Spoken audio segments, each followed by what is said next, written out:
సంధ్య theatre ఘటనపై ప్రభుత్వం serious గా ఉంది. ఇప్పటికే ఘటనకు బాధ్యులైన వారిపై కేసులు నమోదయ్యాయి. అల్లు అర్జున్ సహా పలువురిని పోలీసులు అరెస్టు చేశారు. అల్లు అర్జున్ బెయిల్పై బయటకు రాగా మరికొందరు ఇంకా జైల్లోనే ఉన్నారు. ఇలాంటి వేళ సినీ ఇండస్ట్రీపై ప్రభుత్వం కక్ష సాధింపు చర్యలకి పాల్పడుతుందంటూ కొందరు తీవ్ర స్థాయిలో విమర్శలు చేస్తున్నారు. మరోవైపు సినిమా ఇండస్ట్రీ బాధ్యతారాహిత్యం వల్లే ఈ ఘటన జరిగింది అంటూ ప్రభుత్వానికి చెందినవారు, కాంగ్రెస్ నాయకులు ఆరోపిస్తున్నారు. ఈ మొత్తం వ్యవహారానికి వీలైనంత త్వరగా ఫుల్ స్టాప్ పెట్టే విధంగా ఇండస్ట్రీ పెద్దలు ముందడుగు వేస్తున్నారు. ఇప్పటికే సినిమా ఇండస్ట్రీకి చెందిన పలువురు పెద్దలు ఈ విషయమై ఏ ఒక్కరూ స్పందించకుండా ఉండటం మంచిదనే అభిప్రాయం వ్యక్తం చేశారు. తాజాగా మూవీ ఆర్టిస్ట్ అసోసియేషన్ అధ్యక్షుడు మంచు విష్ణు సైతం మా సభ్యులు ఈ విషయంలో మౌనంగా ఉండాలంటూ సూచించారు. ఈ సున్నితమైన విషయం పట్ల మా సభ్యులు స్పందించొద్దు అన్నారు. సభ్యులు తమ వ్యక్తిగత అభిప్రాయాలను సైతం చెప్పకపోవడం ప్రస్తుత పరిస్థితుల్లో మంచిది అన్నారు. ప్రస్తుతం ఉన్న పరిస్థితులు చక్కబడాలి అంటే ప్రతి ఒక్కరూ మౌనంగా ఉండవలసిన అవసరం ఉంది.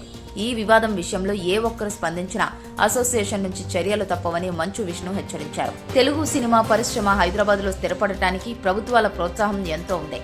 అప్పటి సీఎం చెన్నారెడ్డి మొదలుకొని ప్రతి ఒక్కరూ సినిమా ఇండస్ట్రీ కోసం చాలా చేశారు, చాలా ఇచ్చారు.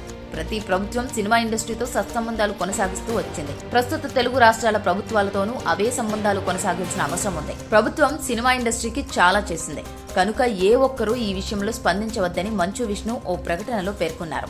ఇలాంటి సున్నిత విషయాల పట్ల స్పందించడం వల్ల సంబంధిత వ్యక్తులకు మరింత నష్టం కలిగే అవకాశాలున్నాయి. కనుక మా సభ్యులకు ఐక్యతతో ఉండి ఈ వివాదాన్ని త్వరలోనే ముగిద్దామన్నారు. సినిమా ఇండస్ట్రీకి చెందిన వారు సోషల్ మీడియా ద్వారా ఎవరికి తోచిన విధంగా వారు స్పందిస్తున్నారు.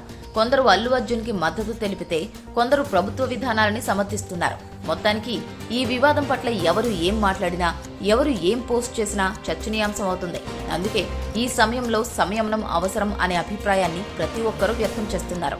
ఈ వివాదం కొనసాగడం వల్ల సినిమా ఇండస్ట్రీకి చాలా నష్టం, ముఖ్యంగా రాబోయే సినిమాలపై తీవ్ర ప్రభావం పడే అవకాశం ఉందనే అభిప్రాయం వ్యక్తమవుతోంది. ఇప్పటికే తెలంగాణలో సినిమాల ప్రీమియర్ షోలు, టికెట్ల రేట్ల పెంపు ఉండవని సీఎం ప్రకటించారు. అది ఇండస్ట్రీకి పెద్ద దెబ్బ కనుక ఇండస్ట్రీ పెద్దలు నష్ట నివారణ చర్యలు మొదలుపెట్టారు. అందులో భాగంగా ఏ ఒక్కరూ ఈ విషయంలో స్పందించవద్దని సూచన చేస్తున్నారు.